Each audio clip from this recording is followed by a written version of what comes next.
Do you want to do it again? It just deteriorates.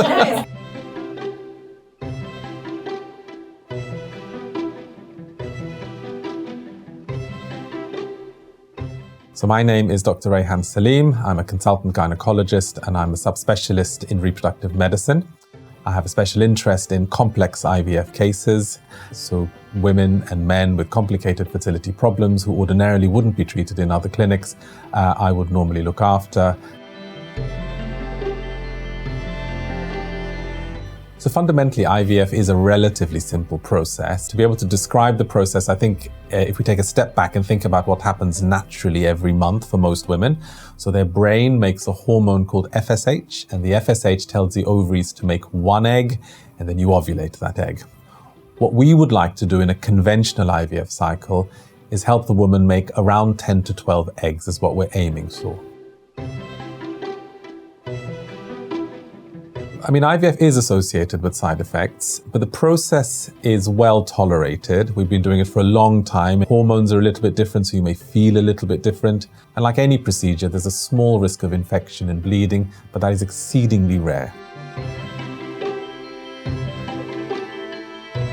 We worry about a condition called ovarian hyperstimulation, where women over-respond to the medications, but we keep a very close eye on you, and we're very accurately these days able to identify women who are at risk.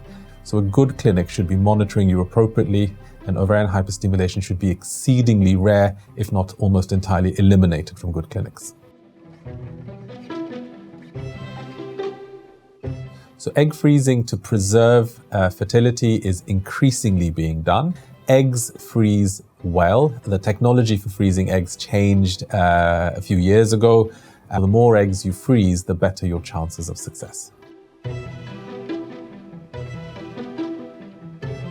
I think we all remember our first success stories, and they're really good because that's really what we want. And that's all you ever seem to read about is successful stories. And as much as the success is important, the failures are important as well. What that means for women and their families. But actually there is a second side to it, equally important, but slightly forgotten.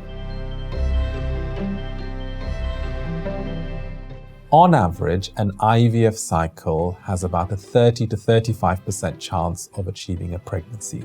So for most women, they will need 2 to 3 cycles to fall pregnant. There is this recommendation from NICE, which is the national recommendation body for clinical treatment in the UK. And NICE recommends 3 cycles of IVF to be provided by the NHS. That number 3 is not picked out of thin air. It is actually the average number of cycles it takes for people to fall pregnant.